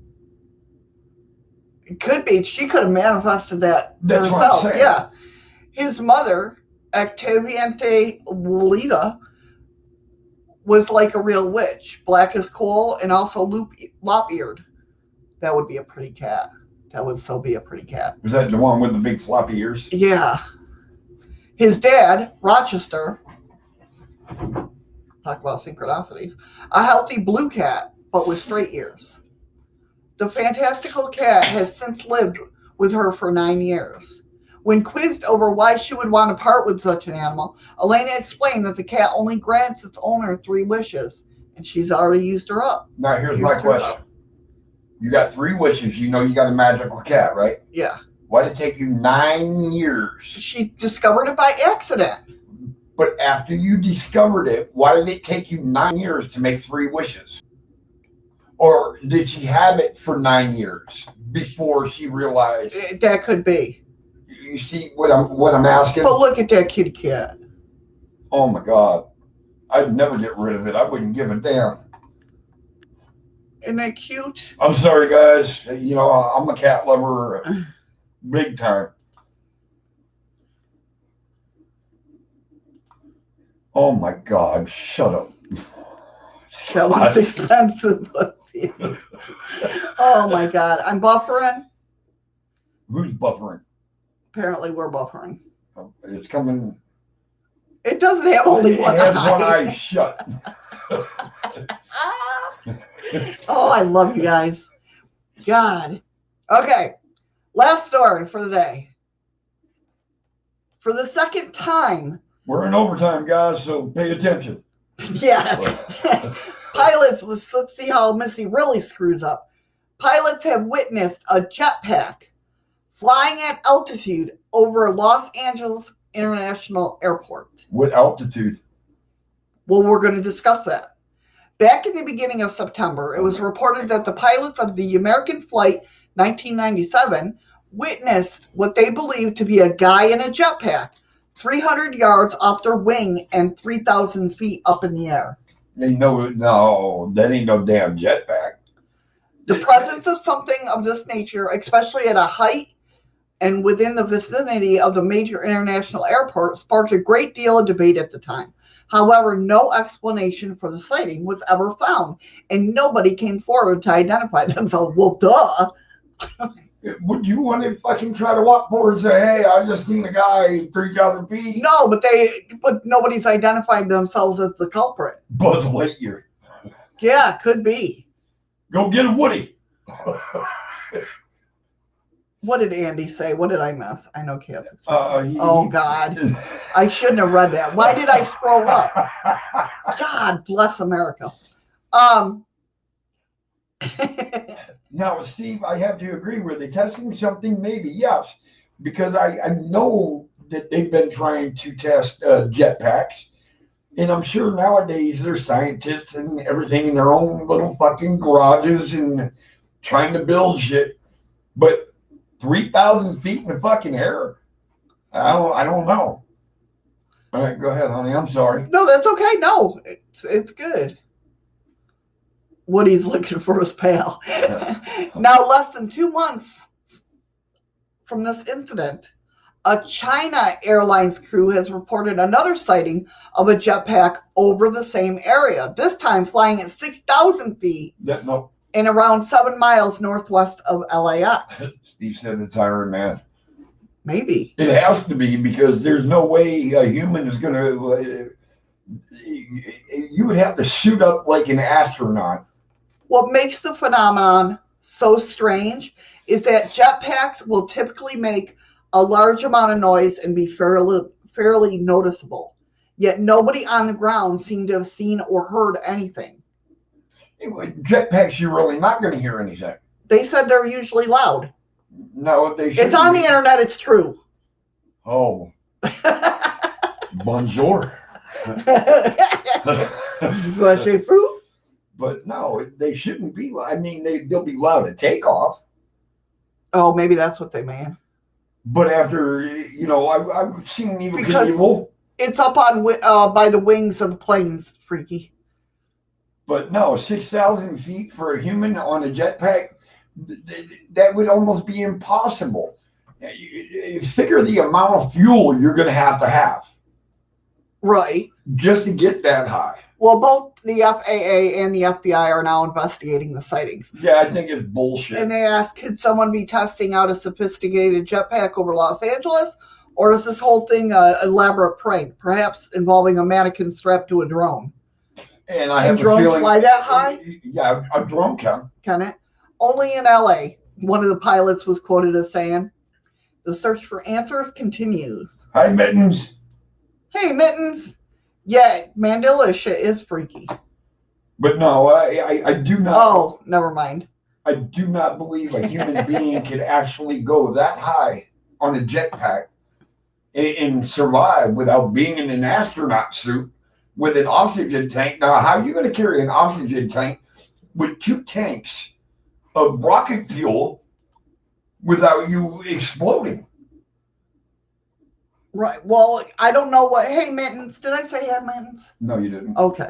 Hi, Mittens. Sorry, hon. I did. Well, she just came in.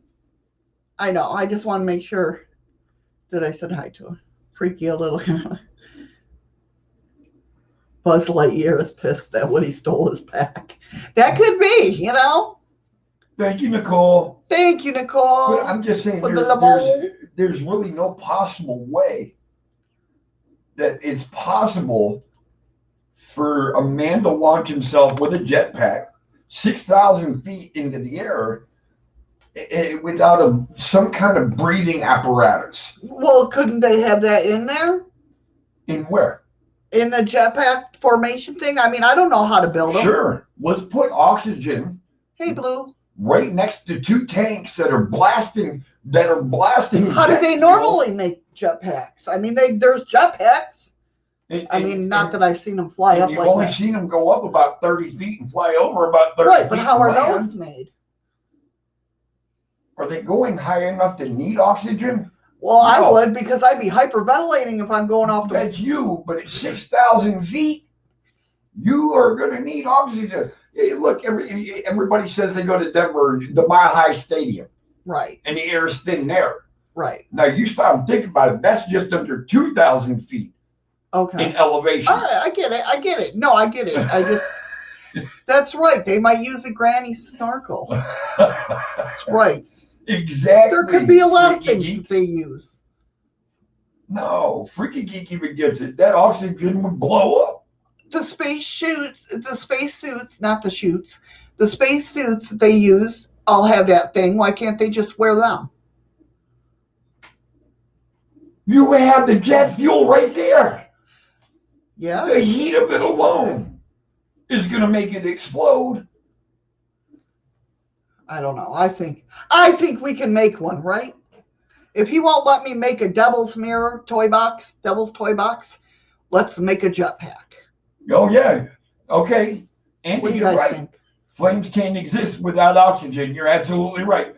So when them flames are going and they looking for oxygen, and you wearing a fucking oxygen tank, guess what? It will blow up before the left. Freaky, I thought you were on my side, man.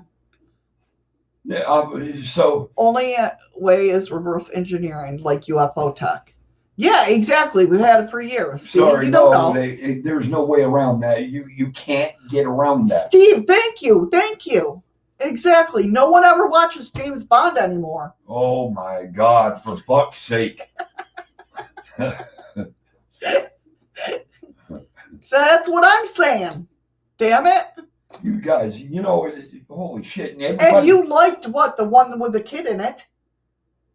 Huh? The Knights of the Round Table there, what's his... Oh, They had techie stuff like that. I'm sure they had a jetpack in the back. What the fuck was it? The Knightsman? Yeah, that's it. The Knightsman. Oh, hell yeah. That's a goddamn good movie. That's right, Nicole. Thank you very much. High pressure, pure O2, but the tank don't explode. Yeah, impossible for that to happen, Andy. I am sure the Knightsmen had in their little clothing store there, shoe store, that they had a jetpack back there. I guarantee they did. It was a gentleman's store with suits and shoes. Yeah, all right. Well, either way, one of those doors opened up to the There is no way for a human being to fly 6,000 feet in a fucking jetpack without dying. Can we try it with you? Sure, just to prove me wrong? Let's do it. I'm game.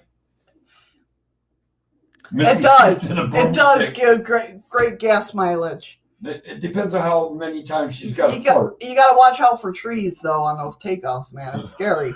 That's why you're looking for an open road. I know, you got to get used to it, too. When you're first taking off, it's like taking off in an airplane. Yeah, because it's like you forget that you can actually do it. It gets scary. It's like, oh, shit. So you start up and you come down real quick and start running to keep keep you up get with scared. it. Yeah. Okay. Oh, here we go. See, fuck with me some more. All right. I think I caught it.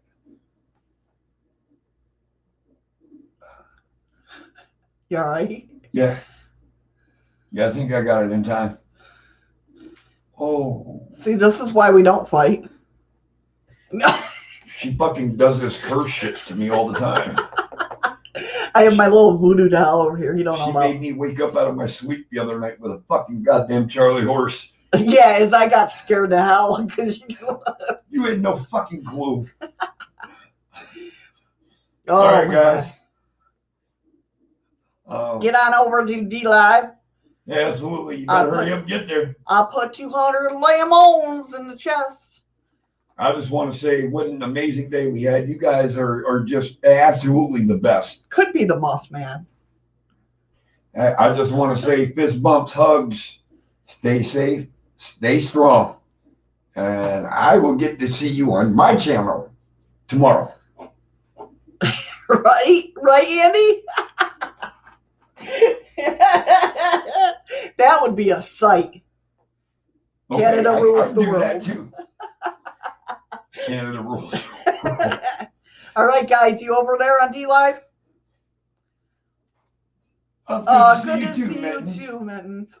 Oh, well, sorry. I just got yelled at by my own channel. Why? Said another person already did that. Did what? Unhid her message. I don't know why. Did. I did it before you. YouTube yelled at me for my own channel. Another person did that. Excuse me. All right, guys, I am pressing the button and distributing the rewards. All right, if it doesn't pop up. Steve, talk to you later. All right, Steve. Part of my debunk team. Thank you guys so much for coming in. I appreciate it so much. That's part of my debunk team right there. See that? That's right. Andy, we miss you loads, man. I do, man. I do. 10 seconds, guys. If it hasn't popped up, hit the chest itself. You need to hurry up and come back, brother. Yes, we miss you lots. Thank you guys so much for watching. I hope you had fun. We try to make the show as interesting. Oh, all right. Wow, Nicole. Nicole got 108.6 lemons. Because she stayed in goddamn D-Live the whole goddamn time. Or you didn't get, only 3, yeah. Freaky Geek, you got 62.8, and Blue got 45.6. What do you mean she only got 3? I didn't say she. Freaky Geek's a guy. Oh, no. I thought, because you were saying Nicole. Oh. And then I just seen I only got 3. And I thought it was Nicole. I got it all backwards. Okay. All right, guys. Thank you so much for being here. We love you guys so much. Past life. There he goes. That PLE. Thank you, Freaky Geek. Hey, PLE, thanks for coming in as we close. Thank you, Blue, for the ice cream. Freaky Geek for the diamond. PLE, if you're going live, I'll stop by and say hi. Heard you. PLE wouldn't beat y'all. I'm not saying that number. He keeps trying to make me say that number. That's just a number you can't pronounce. Yes, along with the words that I can't. Lemon fever. Thank you, Nicole, for the ice cream. You guys are awesome. You really are. I'm going to keep my eyes open, PLE. I have a feeling you're fixing to go live. I hope you guys had an awesome time. I know I did. I had a great time. Yeah, me too. I hope you guys like the news, the wacky news of the week, man. That was actually a good show today. That was a really good show. I had a lot of fun. Thank you guys so much for being here. I appreciate and love each and every one of you. And I will see you Monday for Paranormal Talk. But I get to see you guys tomorrow for Chaos. Just chaos. Well, just chaos. All right, guys. Have a great day. Be safe. Take care. And remember, find something to make you smile with your eyes. Love you guys. Tell me pretty lies. Look me in the face. Tell me that you